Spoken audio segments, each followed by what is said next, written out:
அன்னைக்கு நான் உனக்கு செல்ஃபிஷ் சொல்லிட்டேன்னு என்கிட்ட எவ்வளவு சண்டை போட்டேன். இன்னைக்கு சொல்றேன், நிஜமாவே நீ ஒரு செல்ஃபிஷ் தான். உனக்கு உன்னை பத்தி மட்டும் தான் கவலை. பாண்டி, உனக்கு என் நிலைமை தெரியாது பாண்டி. என்னடி நிலைமை? பெரிய நிலைமை. உன் வீட்டுல உன்னை திட்டுறாங்க, அவனை திட்டு அடியே வாங்க பயந்தா நீ ஏன் என்ன பார்க்க வர? தயவு செஞ்சு இனிமே வராத. உன் இஷ்டத்துக்குலாம் என்னால ஆட முடியாது. அன்னைக்கு நீ வீட்டை விட்டு அங்க வந்தப்ப உன்னை தனியா கூட்டு போய் என் அண்ணன் விஷயத்தை பக்குவமா எடுத்து சொன்னா இல்லையா? வீட்டுல வச்சு எனக்கு உங்ககிட்ட பேச தெரியாதா? நான் அண்ணனுக்காக யோசிச்சுதான் என் கல்யாணத்தை தள்ளி போடுறேன்னு நினைச்சா அண்ணனும் ரொம்ப வருத்தப்படும். அண்ணனை கஷ்டப்படுத்த கூடாதுன்னு யோசிச்சு நான் பார்த்து ஒவ்வொன்னா பண்றேன். நீ எல்லாத்தையும் கெடுத்து விடுற. என் அண்ணனை உன்னோட அண்ணன் மாதிரி கேவலமானவன் நினைச்சியா? ஒரு சொல்லு பொறுக்காதடி. நீ சொன்ன வார்த்தையால தான் அது தன்னோட வாழ்க்கையவே அழிக்க பாத்துச்சு. இங்க பாரு, நான் இப்ப சொல்றேன், எனக்கு எப்ப கல்யாணம் பண்ணிக்கணும்னு தோணுதோ அப்பதான் நான் உன்னை கல்யாணம் பண்ணிப்பேன். உன் வீட்டுல நிலைமை மோசமா இருந்ததுன்னா உடனே கிளம்பி வா, ஹாஸ்டல் வச்சு பாத்துக்கிறேன்னு நான் அன்னைக்கே சொன்னேன் இல்லையா? அதையும் மீறி நீ உன் வீட்டுல உட்காந்துட்டு என்ன டார்ச்சர் பண்ணிட்டு இருக்க? இங்க பாரு, என் அண்ணனுக்கு ஒரு நல்ல பொண்ணா பார்த்து கல்யாணம் பண்ணி வச்சாதான் நம்ம கல்யாணத்தை பத்தி என்னால யோசிக்க முடியும். அது எப்ப நடக்கும்ல எனக்கு தெரியாது. நம்ம கல்யாணம் பண்ணணும்னா அண்ணனை ஏதோ ஒரு குடும்பத்துல ஏதோ ஒரு பொண்ணை பிடிச்சு தள்ளிலாம் விட முடியாது. பொறுமையா இருக்க முடிஞ்சா இரு, இல்லன்னா உன் வேலையை பார்த்துட்டு போயிட்டே இரு. தள்ளு. ஏய் நில்றி. நாடி ரோட்ல வச்சு அவன் இந்த கத்தின்னு போயின்னு இருக்கான், நீ அமைதியா இருக்க? மோ, கத்துனது மட்டும் இல்லம்மா, நான் சொல்றதை கேட்டு இங்க இருக்கிறதா இருந்தா இரு, இல்லனா கிளம்புட்டான். இவளும் கேட்டுட்டு எதுவும் சொல்லாம அமைதியா வரா உன் பொண்ணு. ஏண்டி இப்பவே உன்னை போடின்னு தூக்கி எறிஞ்சு பேசினு இருக்கான். இவனுக்காக தான் நீ எங்க கிட்ட சண்டை போட்டியா? நாளைக்கு இவனை உன்னை கண்கலங்காம பாத்துக்க போறான். அவன் கிட்ட தினமும் திட்டு அடியும் வாங்கிக்கிட்டு கேவலமான வாழ்க்கையை தான் வாழ போற. ஆனா உனக்கு இது வேணும் தாண்டி. நல்ல வாழ்க்கை அமைச்சு கொடுக்கணும்னு நாங்க பார்த்தோம் பாரு, நீ அதை மதிச்சாதானே நாய் வாழ நிமித்தமா முடியும். நீ எல்லாம் பட்டு தாண்டி திருந்துவ. அவ கிடக்குறா விடுமா, எப்பனா போட்டோம் அது திருந்தாது சென்னு. உன் வீட்டுல உன்னை திட்டுறாங்க, அவனை திட்டு அடியே வாங்க பயந்தா நீ ஏன் என்ன பார்க்க வர? दयவு செஞ்சு இனிமே வராத. अच्छा वो आ गए। ओके का कलमरमा। उसका एंगेजमेंट स्टॉप हो गई थी, वो आराम करने के लिए मैं उन्हें यहाँ ले आया. चंदा டீ போட்டு எடுத்துட்டு வா. போ வா பையா, வந்து உட்காரு. அட வா பையா, வந்து உட்காரு. அதெல்லாம் பாத்துக்கலாம், வா உட்காரு பையா. பையா பாண்டி நல்லா இருக்கணும் தான் நினைச்சேன் அனிஷ். இப்படி எல்லாம் நடக்கும் நான் எதிர்பார்க்கல. ये लीजिए। விடுங்க பையா, டீ குடிங்க. நடந்ததுல எனக்கு பெரிய வருத்தம் எல்லாம் இல்ல அனிஷ். ஆனா வீட்டுல எல்லாருக்கும் இது எவ்வளவு வருத்தமா இருக்கும். நான் தான் பேசி நம்பிக்கை கொடுத்து அவங்க எல்லாரையும் கூட்டிட்டு போனேன். இந்த முறை கண்டிப்பா நல்லது நடக்கும்னு அவங்க எவ்வளவு நம்பிக்கையா வந்தாங்க. அவங்கள வருத்தப்பட வச்சதுதான் ரொம்ப கஷ்டமா இருக்கு. ஆனா ஒண்ணு அனிஷ், ஆரம்பத்துல இருந்தே இந்த சம்மந்தம் வேணுமான்னு அவங்க கேட்டுட்டு தான் இருந்தாங்க. நான் தான் வானதி எதுக்காக வெயிட் பண்ணி கஷ்டப்படணும்னு எதை பத்தியும் யோசிக்காம ஓகே சொல்லிட்டேன். ஏன் பையா, இந்த நிச்சயதார்த்தம் நின்னதுல உங்களுக்கு வருத்தமே இல்லையா? எனக்கெல்லாம் எந்த வருத்தமும் இல்ல அனிஷ். நான் பாண்டிக்காக தானே இந்த கல்யாணம் பண்ணணும்னு நினைச்சேன். என் வீட்டுல இருக்கிற யாரும் கஷ்டப்படக்கூடாதுன்னு நினைச்சேன். இப்ப என்னோட கல்யாணம் நடக்கலன்னா பாண்டி கல்யாணமும் தள்ளி போயிட்டே இருக்குல்ல. தேவையில்லாம அவன் ஏன் எனக்காக காத்துட்டு இருக்குன்னு சொல்லு. இதெல்லாம் யோசிச்சுதான் நான் உடனே கல்யாணம் பண்ணிக்கணும்னு முடிவு பண்ணேன். பையா, நீங்க உங்க வீட்டு ஆளுங்களை பத்தி கவலைப்படுறீங்க, ஆனா அவங்க உங்களை நினைச்சு கவலைப்படுறாங்க. எனக்கும் உங்களை ஒரு 10 வருஷமா தெரியும். கிட்டத்தட்ட உங்க வீட்டு ஆளு மாதிரி தான் நானும். அப்புறம் என்ன கேட்டா நானுமே அவங்க நினைக்கிறதான் சரின்னு சொல்லுவேன் பையா. உங்களுக்கு கல்யாணம் நடக்குதுன்னா அது நல்லா விசாரிச்சு நல்ல பொண்ணை பார்த்துதான் கல்யாணம் பண்ணணும்னு நானும் ஆசைப்படுறேன். அதான் உங்க வீட்டு ஆளுங்களும் யோசிக்கிறாங்க. இனி எனக்கெல்லாம் எங்க அனிஷ் கல்யாணம் நடக்க போகுது. அதுக்கெல்லாம் எனக்கு ராசி இல்லைன்னு நினைச்சுக்க வேண்டியதுதான். அடுத்து பாண்டிக்கு தான் எப்படியாவது கல்யாணத்தை முடிச்சிடணும். அவன் கண்டிப்பா ஒத்துக்க மாட்டான். ஆனா நான் தான் எப்படியாவது அவனுக்கு சொல்லி புரிய வச்சு அவன் கல்யாணத்தை முடிச்சு வைக்கணும். என் கல்யாணம் நடக்காம இருக்கிறதெல்லாம் நினைச்சு எனக்கு ஒரு வருத்தமும் இல்ல. ஊர்ல எத்தனையோ பேர் கல்யாணம் ஆகாம இருக்காங்க. அவங்க எல்லாம் நல்லா இல்லையா என்ன? நானும் அந்த மாதிரி இருந்துட்டு போறேன். எனக்கு அதுல எல்லாம் எந்த வருத்தமும் இல்ல. ஏன் பையா இப்படி எல்லாம் சொல்றீங்க? அதான் பாக்குறல அனிஷ், இதுக்கு மேல நடக்கிறதுக்கு என்ன இருக்கு சொல்லு. நான் இத கேட்கலாமான்னு எனக்கு தெரியல, இருந்தாலும் உங்ககிட்ட கேட்கறேன். என் தங்கச்சியை கல்யாணம் பண்ணிக்கிறியா பையா? எங்கெங்கயோ பொண்ணு தேடுறீங்க, என் தங்கச்சி உங்க கண்ணுக்கு தெரியலையா பையா? அவளை கல்யாணம் பண்ணிக்கலாம்ல. அவளை நான் இங்க எது கூட்டு வந்தேன்னு நினைக்கிறீங்க? அவளுக்கு எப்படியாவது ஒரு நல்ல வாழ்க்கையை அமைச்சு கொடுக்கணும்னு தான். இதுக்கு மேலே அந்த ஊர்ல இருந்து கஷ்டப்படக்கூடாது தான் பையா கூட்டு வந்தேன். உன்னை மாதிரி ஒரு நல்ல ஆள் என் தங்கச்சியை கல்யாணம் பண்ணா ரொம்ப சந்தோஷப்படுவேன் பையா. என் தங்கச்சி சந்தாவை கல்யாணம் பண்ணிக்கிறியா? ஏய் அனிஷ், சும்மா இருக்க மாட்டே நீ? என்ன பேசிட்டு இருக்க? ஏன் பையா, எங்க கிட்ட பணம் இல்ல, சரியான வீடு கூட இல்ல, இதெல்லாம் யோசிச்சுதான் வேண்டாம் நினைக்கிறியா? ஏய் என்ன நீ லூஸ் மாதிரி பேசிட்டு இருக்க? அதெல்லாம் ஒண்ணும் இல்ல. ஏன் திடீர்னு இப்ப இப்படி கேக்குற? நான் இதை முன்னாடி உங்ககிட்ட சொல்லியிருக்கேன் பையா. இவ்வளவு நல்லவருக்கா பொண்ணு கிடைக்க மாட்டேங்குது, பேசாம என் தங்கச்சி கல்யாணம் பண்ணிக்கிறியான்னு நான் கேட்டிருக்கேன் பையா. அன்னைக்கு நான் கேட்கும்போது கூட நீ சிரிச்சுட்டே விட்டுட பையா. ஆனா நான் அன்னைக்குமே நிஜமா தான் கேட்டேன் பையா. இப்பவும் நான் நிஜமா தான் கேட்கறேன். என் தங்கச்சி சந்தாவை கல்யாணம் பண்ணிக்கிறியா பையா? சந்தா என் தங்கச்சிங்கிறதால நான் சொல்லல பையா. அவ நிஜமாவே ரொம்ப நல்ல பொண்ணு பையா. உங்களை ரொம்ப நல்லா பாத்துப்பா. நீங்களும் அவளை ரொம்ப நல்லா பாத்துப்பீங்க. நீங்க 2 பேரும் கல்யாணம் பண்ணிக்கிட்டா எனக்கு ரொம்ப சந்தோஷமா இருக்கும். அவளை ஒரு நல்ல இடத்த கட்டி கொடுத்த திருப்தி எனக்கு கண்டிப்பா இருக்கும். நீ உடனே சொல்லணும்னு கூட இல்ல பையா.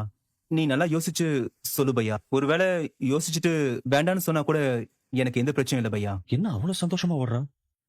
ஒருவேளை அவளுக்கும் பிடிச்சிருக்கோ?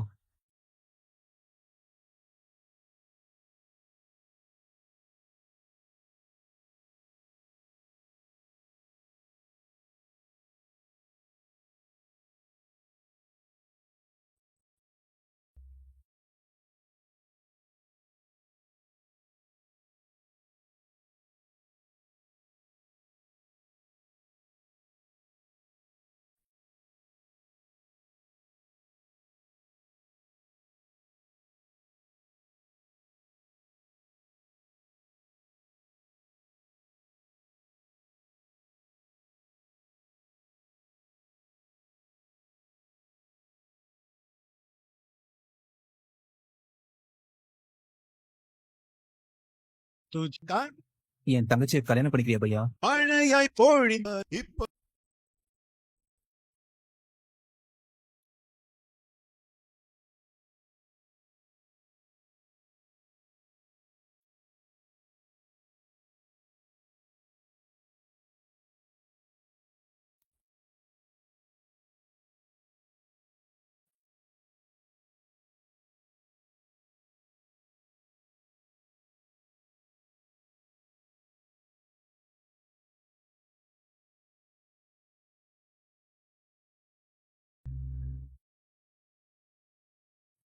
என் அண்ணனுக்கு கல்யாணம் ஆனாதான் நான் கல்யாணம் பண்ணிப்பேன்னு வேற சொல்லியிருக்க. நான் தான் உன் கல்யாணத்துக்கு தடையா இருக்கேன்னு தெரிஞ்சதும் மனசே உடைஞ்சிருச்சுடா. இங்க பாரு, உனக்கு அவசரமா கல்யாணம் பண்ணணும்னா வேற யாராச்சும் கல்யாணம் பண்ணிட்டு போ. அதுக்காக என் அண்ணன் வாழ்க்கையை கெடுப்பியா? ஏண்டி இப்பவே உன்னை போடின்னு தூக்கி எறிஞ்சு பேசினு இருக்கான். இவனுக்காக தான் நீ எங்ககிட்ட சண்டை போட்டியா? நாளைக்கு இவனை உன்னை கண் கலங்காம பாத்துக்க போறான்.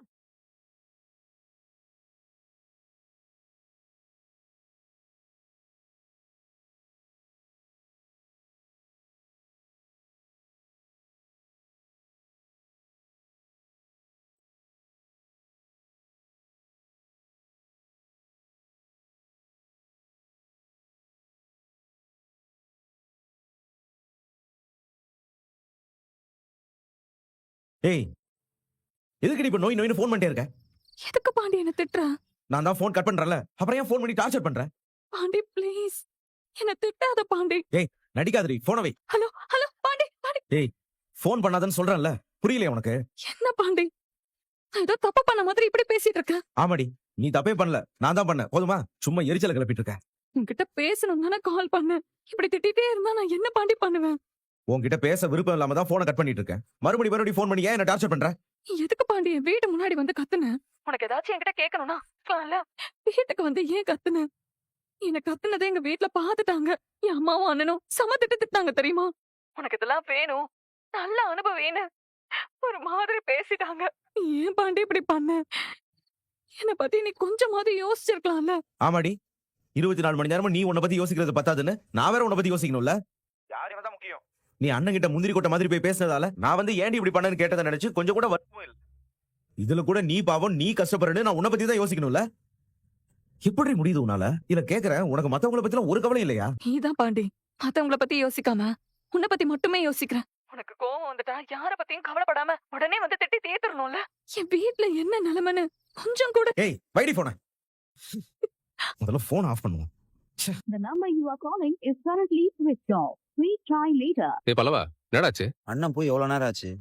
இன்னும் வரல பாரு. பின்ன ம்? அந்த உடனே அண்ணனை புடிச்சு அவ்வளவு கேள்விக்கு மேல கேள்வி கேட்டுக்கவே கூடாது. அதுலதான் அண்ணன் ரொம்ப அப்செட் ஆயிடுச்சு. என்னங்க பண்றது? எதுவும் சொல்லாம இருக்கவும் முடியல. எதுக்கு இப்படி அவசர அவசரமா முடிவு எடுக்கணும்? இதான் விஷயம்னு சொல்லியிருந்தா நம்ம நிச்சயம் வரைக்கும் போயிருக்கவே மாட்டோம்ல. சரி விடுங்க, நாமளும் இதை பத்தி பேச வேணாம். அண்ணன் வந்ததுக்கு அப்புறம் இத பத்தி யாருமே பேசாதீங்க. டேய், நீ ஏன்டா முகத்தை அப்படி வச்சிருக்க? இல்லண்ணே, அண்ணன் நினைச்சு கொஞ்சம் பயமா இருக்கு. அடுத்தடுத்து அண்ணனுக்கு எல்லாமே தப்பாவே நடக்குதுண்ணே. நமக்கே இது கஷ்டமா இருக்கு. அண்ணன் நிலைமையை யோசிச்சு பாருங்க. எப்படி அண்ணன் இதுல இருந்து வெளில வர போகுதுன்னே தெரியல. ஷோ, கடுப்பா இருக்குடா. ஏன் தான் அண்ணனுக்கு மட்டும் இப்படி நடக்குதுன்னு தெரியல. எப்படியாவது அண்ணன் இதுல இருந்து மீண்டு பழைய மாதிரி ஆகணும். அதுக்கெல்லாம் கொஞ்சம் டைம் ஆகுங்க. அதனால நாம தான் கூட இருந்து அண்ணன் நார்மல் ஆக்கணும். இப்ப சொன்னீங்களே இதுதான் கரெக்ட். ம். நம்ம எல்லாருமே இருக்கோம், பாத்துக்கலாம். நீங்களா இப்படி